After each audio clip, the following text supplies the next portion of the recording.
buenas tardes, ¿cómo están compañeros? Mi nombre es Ángel Brito Salcedo, soy egresado de la Escuela de la Universidad Nacional Autónoma de México.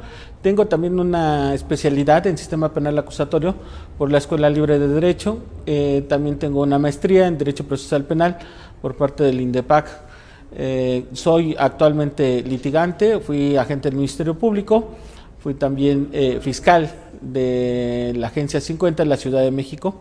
Y bueno, hoy estoy aquí con ustedes agradeciendo a la Universidad Cuauhtémoc de Querétaro la invitación que me permite pues compartir con ustedes el siguiente tema, ¿no? Que es exclusión probatoria. Bien, vamos a platicar un poco de lo que es el procedimiento penal para poder entender lo que es la exclusión probatoria. Bien, de conformidad con el artículo 211 del Código Nacional de Procedimientos Penales, nosotros tenemos 3 etapas en el procedimiento penal. La primera, la de investigación, que tiene 2 fases. Estas 2 fases, pues bueno, es la investigación inicial y la investigación complementaria. Posteriormente tenemos la etapa intermedia. Esta etapa intermedia también tiene 2 fases, una fase escrita y una fase oral. Y por último, la etapa de juicio. Bien, en este momento voy a abocar prácticamente a lo que son las 2 primeras etapas. Y esto es porque precisamente en la etapa de investigación, pues nos encargamos de recabar aquellos actos de investigación que van a servir para que en un momento dado se propongan en la etapa de intermedia como medios de prueba, y entonces ahí se establezca si va a depurarse los mismos o si en un momento dado van a pasar a juicio. Entonces es muy importante que nosotros sepamos precisamente estas partes.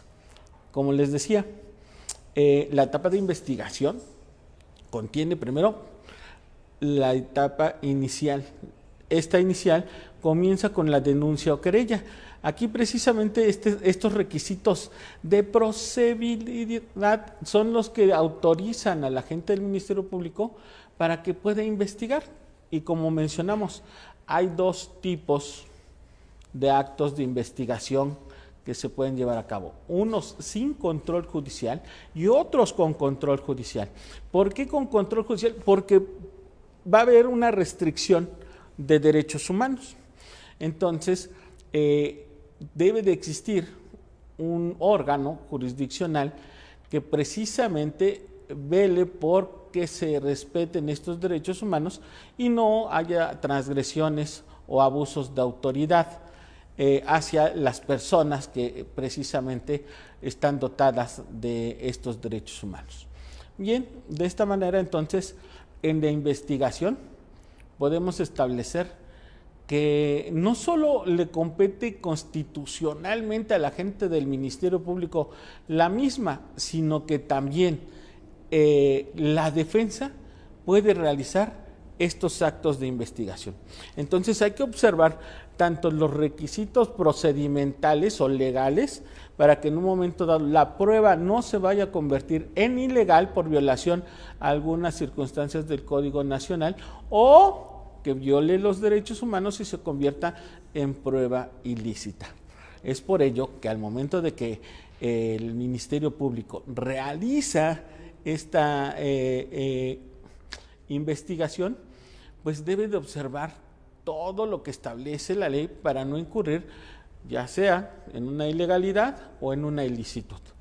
Bien, de esta manera entonces podemos nosotros establecer que el mismo código le impone al agente del Ministerio Público que siga algunos pasos para realizar algunos actos de investigación, como tener un registro, como por ejemplo que ese registro contenga el lugar, la fecha, los nombres de los intervinientes, las firmas, sus identificaciones, y esto es lo que en un momento dado va a tener una legalidad.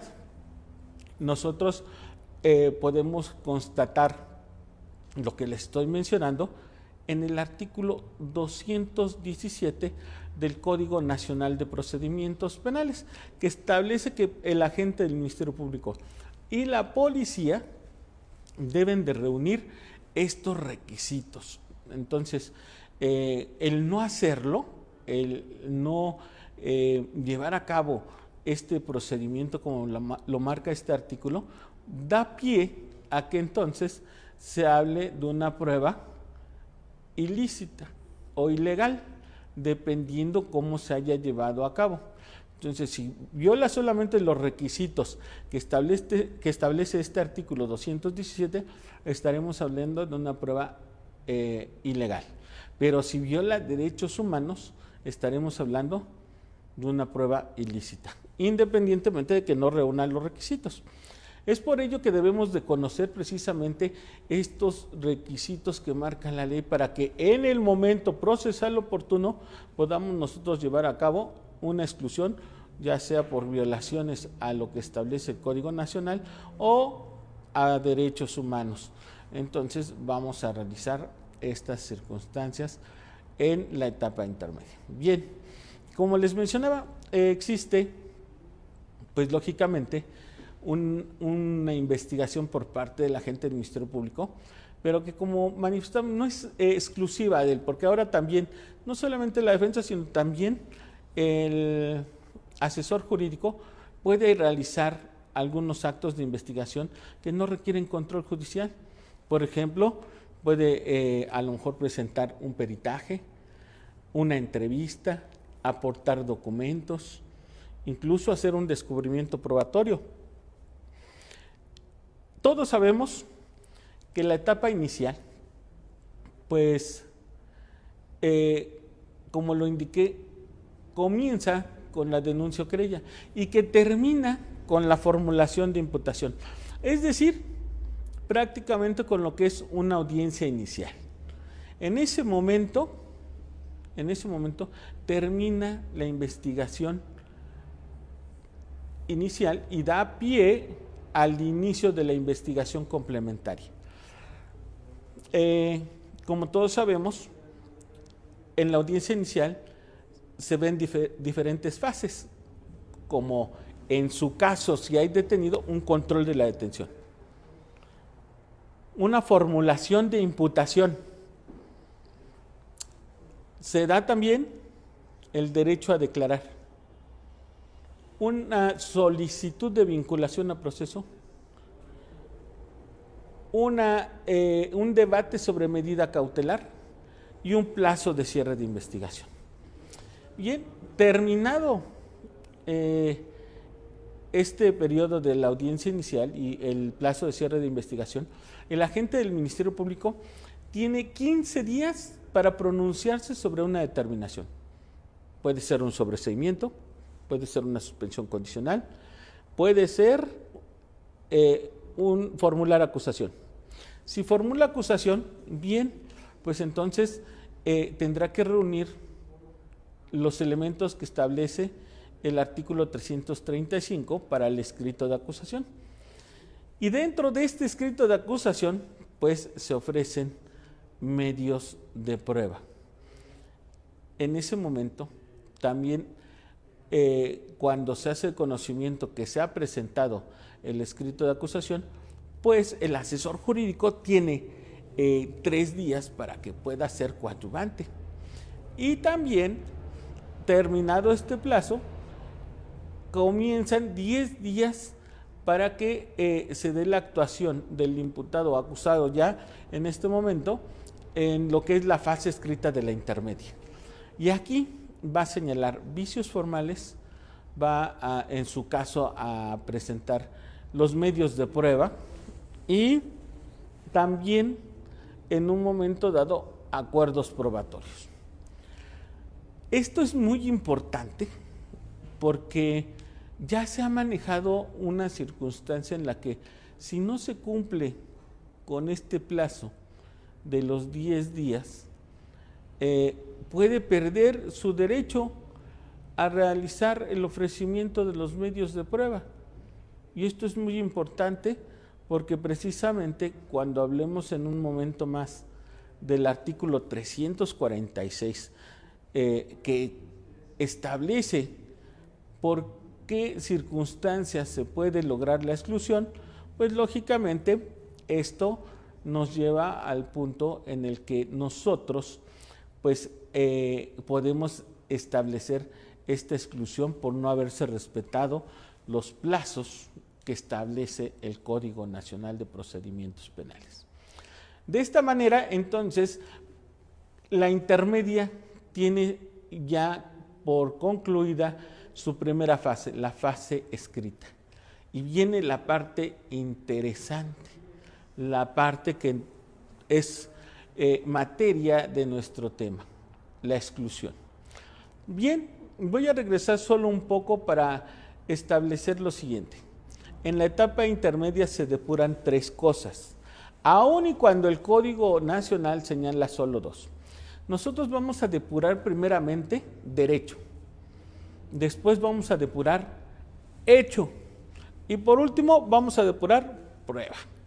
Entonces estos son los 3 elementos que se depuran en esta etapa intermedia. Lo comento para que lo tengamos claro, porque cuando inicia esta etapa oral de la intermedia, lo primero que nosotros vamos a empezar a señalar es, hay la posibilidad de que tengamos la terminación del conflicto a través de una solución. Puede aplicarse en este momento tal vez un acuerdo reparatorio, o puede aplicarse tal vez una suspensión condicional. Puede en un momento dado aplicarse el procedimiento abreviado.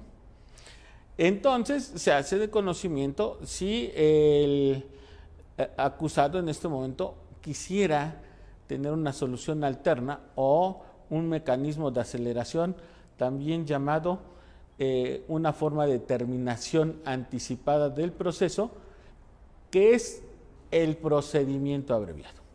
Bien, vamos a suponer que por alguna circunstancia pues no se puede llevar ninguna solución alterna y tampoco se puede llevar a cabo el procedimiento abreviado. Lo siguiente será entonces establecer si hay algún incidente. Vamos a depurar derecho. ¿Y por qué? Sencillo. No vamos nosotros primero a prueba para después decir que a lo mejor hay una prescripción, que hay una cosa juzgada, que hay incompetencia, que algún otro incidente de derecho que nos impida en un momento dado continuar cuando ya hicimos a lo mejor una exclusión de prueba. Entonces decimos, primero vamos a establecer a lo mejor alguna circunstancia de incompetencia o de prescripción o de cosa juzgada. Entonces, cuando ya nosotros sabemos que no hay ningún incidente por interponer que resuelva ya sea de manera total o solamente temporal el retraso del debate a lo que es depuración de hecho y depuración de prueba, entonces podremos continuar, porque por ejemplo, si se plantea una incompetencia y esta procede, pues lo único que va a hacer es retrasar el procedimiento, porque después continuará en ese momento ante la autoridad competente. Pero si planteamos una prescripción, pues en ese momento nosotros estamos, si procede, pues ya terminando el asunto. Bien, una vez que nosotros ya depuramos derecho, lo que sigue serían los depurar el hecho. Y el hecho lo vamos a depurar a través de acuerdos probatorios. Los acuerdos probatorios los vamos a celebrar siempre y cuando no se afecte nuestra teoría y existan los elementos objetivos que establezcan que esto que queremos que quede como acuerdo probatorio sustenten el mismo. No es nada más, vamos a ponernos de acuerdo en que existe el lugar tal. Si no hay una inspección, si no hay fotografía, si no hay diversas circunstancias que hagan establecer que realmente ese lugar existe. no sé, pudiera ser también que vamos a dejar probado ya que la víctima es hija de A y B, porque hay un acta de nacimiento, porque ellos lo reconocen, porque trajeron estas circunstancias que hacen posible determinar que es hijo de A y B. Entonces, queda probado que es su hijo. Ya esos elementos que son sustentables ante el juez de control ya no van a ser materia de controversia en el juicio y vamos depurando. Bien, ahora vamos a establecer precisamente lo que señala el artículo 346 del Código Nacional de Procedimientos Penales, exclusión probatoria. Como dijimos, en el escrito de acusación, el Ministerio Público ya estableció el ofrecimiento de sus medios de prueba. En el escrito de coadyuvancia, la víctima u ofendido ya también ofreció sus medios de prueba. Y ya también el imputado o acusado hizo su escrito en el que hizo o señaló vicios formales, en el que ofreció los medios de prueba y en el que a lo mejor estableció acuerdos probatorios. Bien, entonces nosotros tenemos aquí que no todo se va a llevar a juicio siempre. Es muy importante establecer que en esta parte del debate uno debe de tener identificado para el mismo ya lo que fueron los vicios formales. El vicio formal es un error, es una equivocación que se comete dentro de la redacción en el escrito que nosotros presentamos, ya sea si somos ministerios públicos, en el escrito de formulación de acusación, en el que a lo mejor se equivocó por una letra, se equivocó por algunas circunstancias, pero no quiere decir que va a corregir y va a agregar nueva prueba, porque su periodo ya pasó. Como lo mencioné, cerrado el plazo de investigación, el agente del Ministerio Público tenía 15 días para presentar este escrito con todos los requisitos del 335, entre ellos el ofrecimiento de los medios de prueba. Si transcurre ese plazo, no hay formulación de acusación, entonces el juez da vista al procurador para que dentro de los 15 días posteriores a su notificación señale qué determinación es la que va a realizar. Si es la formulación de la acusación, pues tiene que presentar los medios de prueba, tiene que establecer esta situación. Entonces, estos periodos son fatales, porque si no se realiza, no puede manejarlo, como he visto en algunos casos, que agentes del Ministerio Público señalan como vicio formal el que no incorporaron un medio de prueba en su escrito y entonces en la audiencia oral quieren manejarlo como vicio formal. Y eso no es posible. No es posible porque incluso ya los tribunales de nuestro país se han pronunciado en el sentido de que tratándose, por ejemplo, del acusado, si no respondió dentro de los 10 días, perdió su derecho a ofrecer prueba. En consecuencia, también sucede lo mismo para el Ministerio Público y sucede lo mismo para la asesoría jurídica. Es exactamente igual. Entonces, aquí tenemos ya una circunstancia que podemos manejar de acuerdo al 346, fracción cuarta, cuando se violan disposiciones que establece el Código Nacional de Procedimientos Penales, es decir, los 15 días, es decir, los 3 días de coadyuvancia, los 10 días que son para el imputado. Entonces, si no se respetaron y no se ofreció, esa prueba se tiene que excluir. El ofrecimiento de la prueba extemporánea se tiene que excluir por violaciones a las disposiciones del Código Nacional. No hay forma de que pueda incorporarse. Pero bien, vamos a empezar primero con lo que es prueba impertinente. Al igual que en la audiencia inicial, pues lógicamente, si hablamos de control de la detención, el tema es flagrancia. No nos vamos a desviar a otro tema. Si hablamos de formulación de imputación, el tema es precisiones o aclaraciones respecto de la formulación de imputación. No vamos a discutir otra cosa. Si hablamos de que va a usar su derecho a declarar, bueno, si dice situaciones que puedan incriminarlo o incriminar a la persona imputada, pues en ese momento se van a tomar en cuenta, así como las que le beneficien. Pero también en un momento dado, pues tenemos que ver que la vinculación a proceso es la etapa donde nosotros sí vamos a establecer a través de la argumentación, a través de las pruebas y a través de la hipótesis normativa que estemos señalando, que no hay o sí hay materia para vincular. Claro, si somos agente del Ministerio Público o asesor jurídico, nos interesa que se vincule. Si somos defensa, nos interesa que no se vincule. Por eso es que hay teorías del caso. Y la teoría del caso, como sabemos, hay una parte fáctica, probatoria y normativa. Si falta la probatoria o si falta la normativa, tenemos lo que quieran, un cuento, una fábula, una historia, una novela, como le quieran llamar, pero teoría del caso no tenemos. No hay, no existe.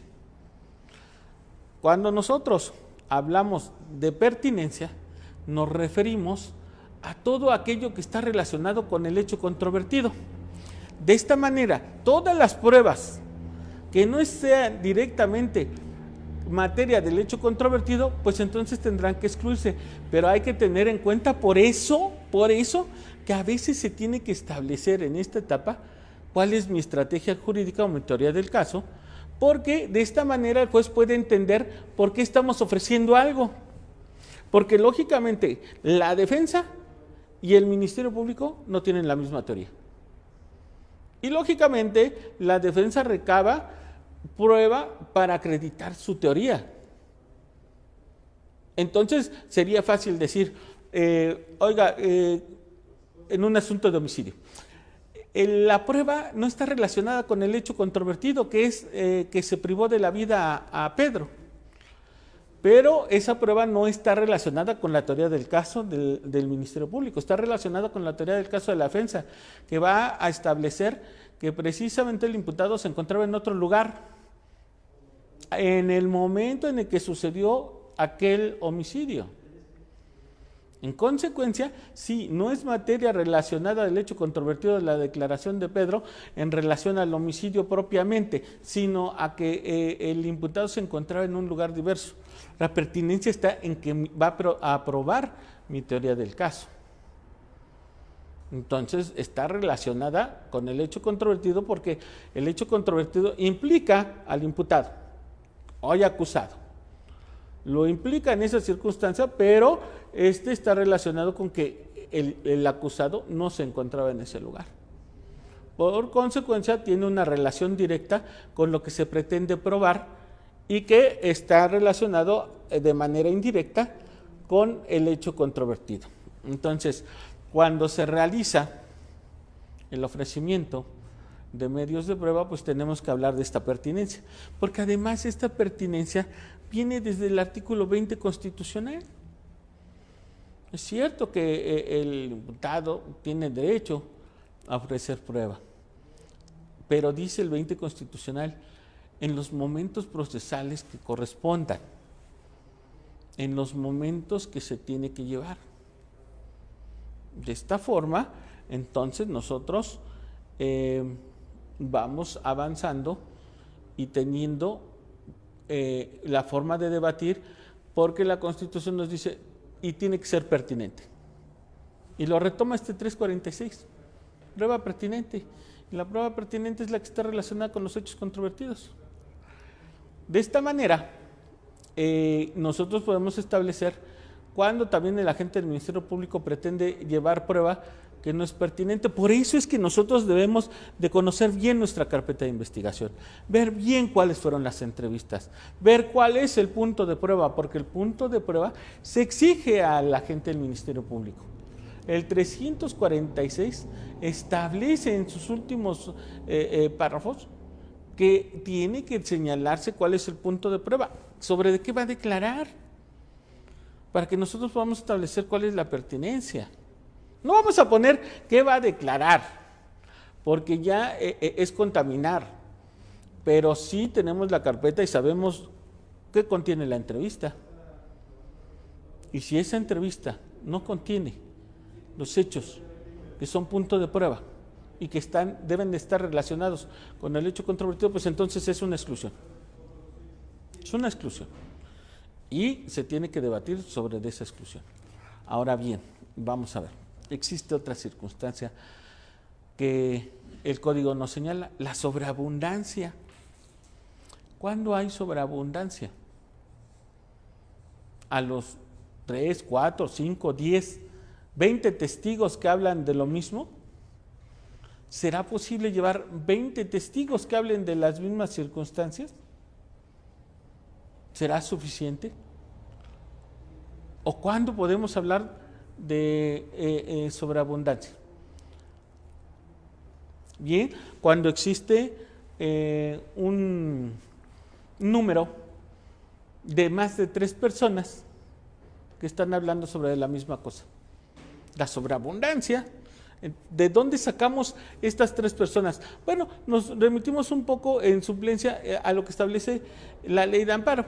Entonces, habla de sobreabundancia cuando son más de 3 personas. Entonces, utilizamos el parámetro de las 3 personas para decir que más de 3 personas, pues estaría ya en una situación de sobreabundancia para acreditar una cosa que ya estas 3 personas lo van a realizar.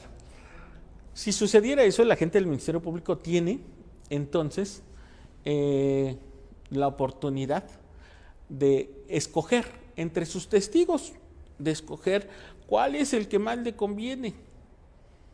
Y aunque ya se haya aceptado uno, puede en un momento dado sustituirlo por otro, de los que se manejen, que es sobreabundante. Entonces tendrá que escoger. Lo mismo va a suceder con la asesoría jurídica, lo mismo va a suceder con el acusado, que en un momento dado, si hay sobreabundancia, podrá escoger, ¿no? Voy rápido a prueba innecesaria. Prueba innecesaria que, pues cuando el hecho en realidad es conocido por todos, no es necesario probar que el sol sale por el oriente, que sale todos los días, que todos los días también hay una puesta de sol. Eso no es necesario probarlo, ¿verdad? Situaciones que todos conocemos y que todos sabemos, no son necesarias probarlas y se excluyen porque todas lo conocemos. Paso a lo que es prueba ilícita, porque nos queda un poquito ya de tiempo. La prueba ilícita, pues, es aquella que viola derechos humanos, que viola derechos fundamentales. Un derecho fundamental, pues, lógicamente es un derecho humano, pero positivizado, ¿no? Entonces, de conformidad con el artículo 97 del mismo ordenamiento, no se puede convalidar ni sanear una prueba que violó derechos humanos. Sin embargo, también ya nuestros tribunales se pronunciaron en relación a esto y existe lo que es la teoría del árbol del fruto envenenado, que nos señala básicamente que de lo malo no puede surgir nada bueno. Lo que está contaminado no puede salir sin esa contaminación. Entonces, la prueba que nació mal no puede componerse, pero surgen nuevas teorías. Surgen 3 teorías diferentes. Surge la teoría del descubrimiento de lo inevitable, surge también la teoría de fuente independiente y surge la de vínculo atenuado, que ponen límites a la ilicitud y que permiten en un momento dado establecer que sí se convalide una prueba aun y cuando tuvo una violación a derecho fundamental. La prueba, pues, ilegal, como lo manejamos, viola procedimiento, se puede sanear, se puede convalidar. Básicamente tenemos, como lo mencioné también, una prohibición en relación a prueba que viole las disposiciones del Código Nacional. Y, por ejemplo, en algunos estados el agente del Ministerio Público quiere incorporar informes de la policía. Eso está prohibido, no puede incorporar esas actuaciones. Entonces, el sistema oral tendrá que ir el policía que realizó ese informe. Es un tema bastante amplio, son temas que en un momento dado conllevan un poco más de tiempo. Es importante que todos nos actualicemos, que veamos estas situaciones. La Universidad Cuauhtémoc de Querétaro se ha preocupado por realizar precisamente una maestría en sistema penal acusatorio que conlleva todos estos temas manejados, estructurados, planteados con teoría y práctica para que se desarrolle.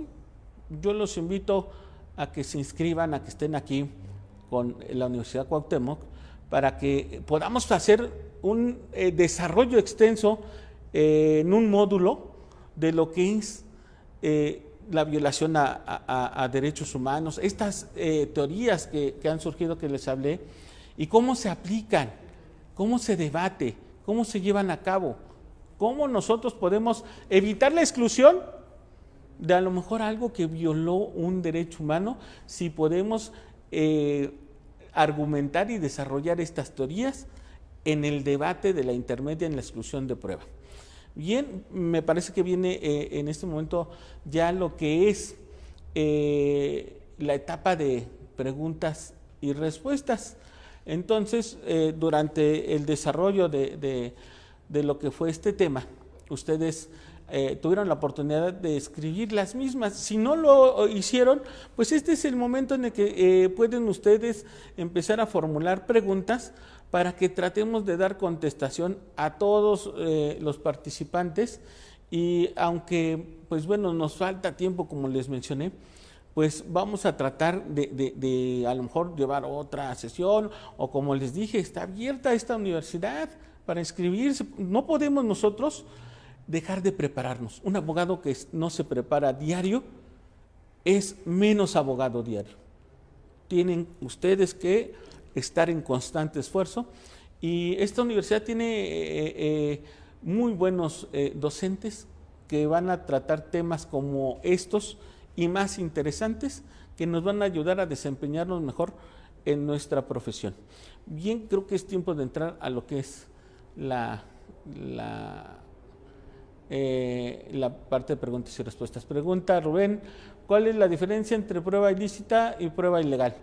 Bien, la prueba ilícita, de conformidad con el artículo 264 del Código Nacional de Procedimientos Penales, pues viola derechos humanos. Entonces, la diferencia entre la prueba ilegal es que la prueba ilegal lo que viola es el procedimiento y puede ser saneada y convalidada. La prueba ilícita, por regla general, no puede ser saneada ni convalidada, con las excepciones que les marqué en relación al descubrimiento de lo inevitable, a lo que es fuente independiente y vínculo atenuado. ¿En qué caso hay límites a la ilicitud, Mariela? Los límites, estábamos platicando, se dan precisamente como lo marcó nuestros tribunales respecto de el descubrimiento de lo inevitable. Es decir, tal vez la autoridad estaba realizando una investigación paralela, y la autoridad, digamos que se introdujo a un domicilio sin la orden de cateo, pero logra demostrar en ese inter que las investigaciones que estaban realizando ya iban a dar con ese lugar y que se iba a solicitar esa orden de cateo, o incluso ya presentan un documento donde estaban solicitando ya esta orden de cateo cuando sucedió la intromisión. Entonces se iba a dar de todos modos el descubrimiento de esa circunstancia, porque ya la investigación estaba avanzada, porque ya se tenían datos, fotografías, se tenían diversas situaciones, y en un momento dado pudiera darse eso. Parecido sucede en fuente independiente y en vínculo atenuado. Última pregunta: ¿qué es el descubrimiento de lo inevitable? Lo acabo de explicar. El descubrimiento de lo inevitable precisamente conlleva en relación a lo que es que una autoridad está llevando a cabo una investigación y en el inter, tal vez otra autoridad por alguna razón viola un derecho humano y al momento de que lo viola, están casi a la par de llegar al mismo punto. Y por ello, esta circunstancia que era legal y que no se pudo llevar a la totalidad, porque otra autoridad llegó antes y violó ese derecho humano, como puede ser la intimidad al domicilio, entonces se convalida porque iba a haber este descubrimiento de cualquier forma. Y entonces se pone este límite a la ilicitud. Bien, amigos, pues les agradezco mucho a la Universidad Cuauhtémoc de Querétaro por darme la oportunidad de compartir con ustedes de nueva cuenta, pues la invitación para que se unan a esta universidad que crea guerreros en derecho, que crea profesionistas con capacidades para poderse desarrollar en el ámbito laboral y de esta manera también tener un mejor país, una mejor justicia y una mejor preparación para todos, para todos. Muchas gracias.